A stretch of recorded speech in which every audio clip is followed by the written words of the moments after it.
Olá, meus amigos, Deus abençoe a vocês todos e abençoe abrindo o entendimento com respeito à sua palavra, com respeito aos seus pensamentos, para que cada um de vocês venha pensar, raciocinar, pesar, enfim, avaliar tudo o que ele falou e que venham tomar uma decisão, você venha tomar uma decisão certa no que vai fazer da sua vida, porque a sua vida é sua, você se pertence. Agora, você se pertence não significa que você é senhor, senhora de si próprio, não. Você se pertence, você é dono do seu destino, você é dona do seu futuro. É você que decide o seu futuro, não é o destino, não são as estrelas, não são as cartas, os horóscopos que eles inventam por aí, que conduzem o nosso destino, não. O nosso destino é feito pela nossa própria cabeça. Nós decidimos o nosso destino por nós mesmos. Não é nosso pai, não é nossa mãe, não são os entes queridos, nada disso. Não é a universidade, não. Cada um é conduzido pelo seu próprio pensamento. Porque o pensamento faz você tomar uma atitude positiva ou negativa, depende da sua cabeça. Se você tomar uma atitude negativa, você vai colher os frutos dessa atitude negativa. E se você tomar uma atitude positiva, você vai colher os frutos dessa atitude positiva. É aquela história, você planta arroz, você não vai querer colher feijão. Você planta feijão, você não vai querer colher, você não vai esperar feijão ou arroz. Então, é assim que funciona. Tudo que nós semeamos, nós vamos colher. Se semeamos o bem, nós vamos colher o bem. Se semeamos o mal, nós vamos colher o mal. Isso, quer você creia em Deus ou não. Quer você seja uma pessoa religiosa ou não. Quer você tenha uma fé astronômica em Deus ou não. Não importa. O que você semear, você colherá. Então, esse é o pensamento central, digamos assim, das Sagradas Escrituras. Deus nos dá os seus pensamentos para que nós venhamos nos submeter aos pensamentos dele. Se não quisermos ou submetermos aos pensamentos dele, então nós vamos colher os frutos dos nossos próprios pensamentos. Então, amiga, por isso que é imprescindível que você tenha o seu entendimento claro, esclarecido, aberto, para que você possa tomar a direção certa na sua vida. O apóstolo Paulo diz que o Deus desse mundo cegou o entendimento dos incrédulos, dos que vivem segundo as suas próprias cobiças. Então, o Deus desse mundo tem cegado o entendimento das pessoas. E isso é claro, notório, isso nós temos visto, todo mundo tem visto isso. Mas o que eu queria falar com vocês, para que Deus abra o seu entendimento, é com respeito às profecias. As profecias. Você veja, por exemplo, quando você lê na Bíblia, lá em Mateus 4, que diz assim: então o Espírito Santo conduziu Jesus ao deserto para ser tentado pelo diabo. Quer dizer, o Espírito Santo, o próprio Deus, conduziu seu filho para ser tentado, ser provado lá no deserto. E ele foi, mas ele passou pela prova. Ele jejuou, ele orou, enfim, ele lutou para que pudesse servir ao seu pai. Mas foi o Espírito Santo quem o levou para o deserto. O Espírito Santo também tem levado muitos filhos dele aos desertos. Problemas de saúde, problemas familiares, problemas econômicos, problemas, enfim, de toda a sorte, de toda a natureza. Deus permite que esses problemas venham. Deus nos leva aos desertos. Eu estive várias vezes no deserto, mas Deus foi misericordioso e Ele me livrou de morrer no deserto. E eu quero que você saiba também que, além do Espírito Santo, ou melhor, quando o Espírito Santo não nos leva no deserto para sermos provados, provar a nossa fé, a nossa fidelidade, a nossa lealdade, às vezes, e isso acontece muito, somos nós mesmos que nos conduzimos aos desertos, não para sermos tentados ou provados, mas para colhermos os frutos da desobediência, da rebeldia à palavra de Deus. Então, por exemplo, o pastor ou o membro, ou qualquer pessoa que é de Deus, que supostamente era de Deus, tinha sua família bem estruturada, tinha paz dentro do seu lar, lutava pelos outros, mas um dia ele se deixou levar por uma paixão daquela repentina e então caiu em tentação.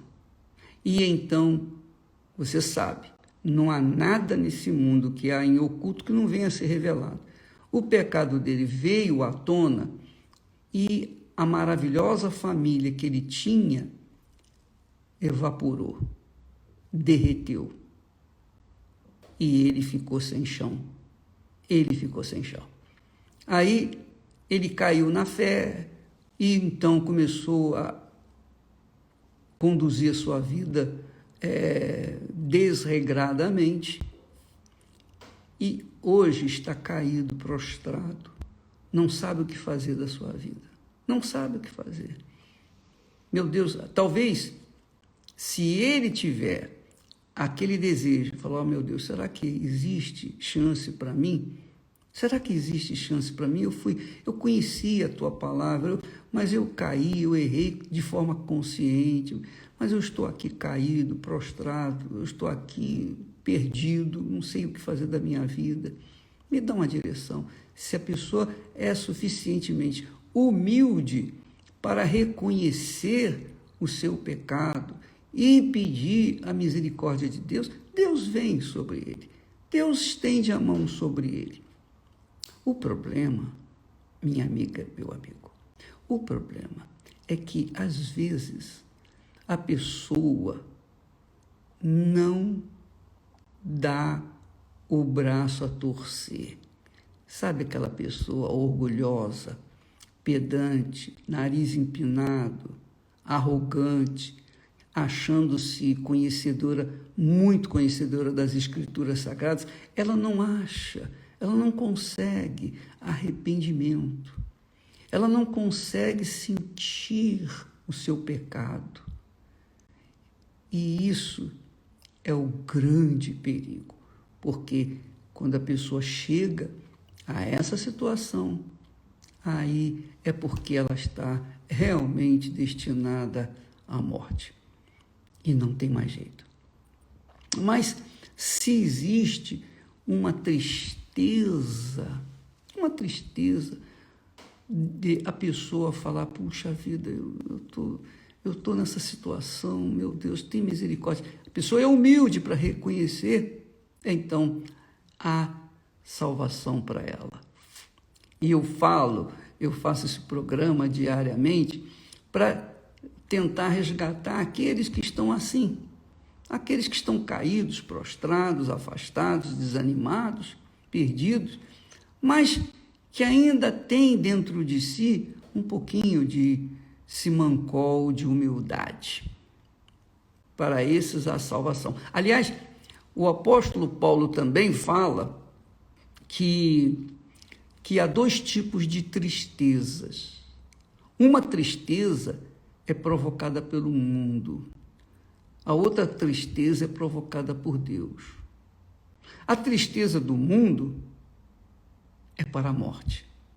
Quer dizer, a pessoa ficar, se envolver com o mundo, se envolver com o pecado, mergulhar no pecado, na lama do pecado, sabendo o que está fazendo, sabendo, consciente de que está fazendo, mas quer assim, prefere assim, tem o seu prazer dessa forma. Então, esse pecado produz a morte. Essa tristeza produz a morte.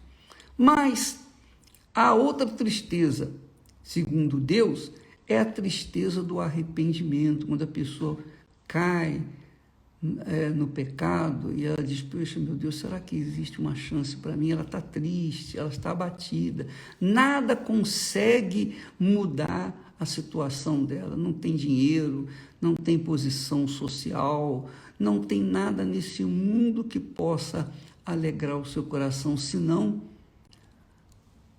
aquela tristeza que vem de Deus para que ela venha se converter, para que ela venha se arrepender, para que então ele venha sobre ela e restaure as suas feridas e venha fazer dela uma nova criatura.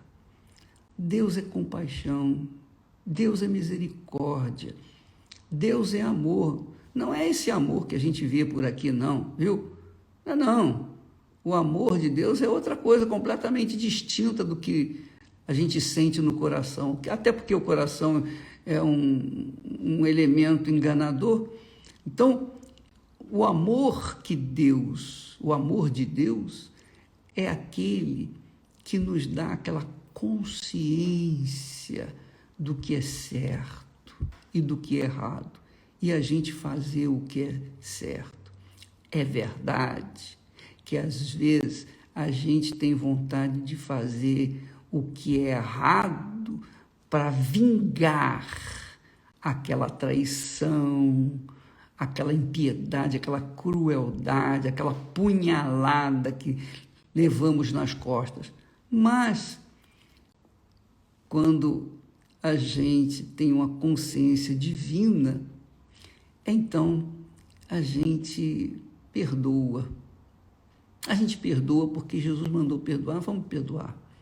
A gente perdoa. Porém, aquela criatura que nos apunhalou nas costas, ela vai colher os frutos da sua crueldade, da sua traição. Se ela se arrepender, ela tem tudo para ter a sua vida restaurada. Se ela não se arrepender, ela tem tudo para continuar assim, cada vez pior, e morrer. E dar entrada no inferno de onde não sairá. Então, minha amiga e meu amigo, pensando nisso é que nós queríamos fazer aqui um apelo para você que está nos assistindo e que tem... Poxa, você já foi uma pessoa de fé, você já foi uma pessoa fervorosa, você já sentiu o primeiro amor, não é? Você já teve aquele prazer do primeiro amor, que é Jesus. Mas o mundo, a fantasia do mundo, o colorido do mundo, as luzes do mundo atraíram você e você se perdeu. Mas o amor de Deus permanece sobre você. Ele só vai fazer efeito na sua vida se você se voltar para Ele. Se você não se voltar para Ele, o que adianta Ele te amar? Você vai continuar colhendo os frutos daquilo que você tem semeado. Então, minha amiga, meu amigo, pense grande, Pense como Deus. Pense de forma gloriosa. Tudo nesse mundo cessa, tudo acaba. Cedo ou tarde. Dizem que a única coisa certa nesse mundo é a morte. Bem, é a morte para os que morrem no deserto, mas para aqueles que morrem em Cristo Jesus, começa uma vida nova. Então, a gente não se preocupa com isso, porque a gente sabe para onde nós vamos. Nós temos certeza para onde vamos. E é isso que nos preocupa. Você, por exemplo, está aí perdido em meio a tantos dissabores, não sabe o que faz da sua vida. Ainda ontem, um caso interessante, veio um senhor que tinha muito dinheiro, que tinha 2 empresas, 2 indústrias. Com essa pandemia, ele perdeu tudo. E quando ele perde tudo, quando a gente perde tudo, perde amigos, perde parentes, perde todo mundo. Ninguém quer saber da gente. Essa é a realidade. Então, ele perdeu tudo. Então, ele estava se encaminhando. Isso foi ontem. Aconteceu ontem, terça-feira. Ele estava se encaminhando e chorando para se jogar do viaduto, para acabar com a vida dele. E, de repente, ele parou na frente de uma loja, por alguma razão, obviamente foi o Espírito Santo, e veio uma senhora que é obreira da Igreja Universal do Reino de Deus, e o viu chorando, o chamou e disse: por que está chorando? Aí contou a história dele e tal, e ela, então, o trouxe ontem aqui na igreja. E quando ele chegou, recebeu ajuda em oração e orientação bíblica, ele saiu daqui uma nova criatura. Ele saiu daqui sorrindo. Ele saiu daqui alegre. Quer dizer, a tristeza que ele estava vivenciando, Deus permitiu para que ele pudesse vir diante do altar e então ser alegrado pelo Espírito Santo. Oh, minha amiga, meu amigo, se esse é o seu caso, o Senhor Jesus continua o mesmo. Ele disse: vinde a mim, todos os que estáis cansados, vós que estáis cansados e sobrecarregados, e eu vos aliviarei. Jesus quer aliviar você. Não importa o que você fez ou deixou de fazer, o importante é você considerar isso e se humilhar diante dele. Ele vai te exaltar. Mas é preciso que você tome atitude, porque o amor dele não vai tomar atitude por você, não. O amor dele vem ao seu encontro, mas você tem que dizer o sim. Você tem que aceitar, você tem que acatar, você tem que praticar, você tem que, enfim, fazer a sua parte. Essa é a parte de cada um de nós. Faça a sua parte, minha amiga, meu amigo, porque o deserto não é para sempre. O seu deserto pode acabar hoje, em nome do Senhor Jesus. E eu quero que isso aconteça hoje, para a glória, louvor, honra, exclusivamente do nosso Senhor Jesus Cristo. Amém. E graças a Deus. Até amanhã.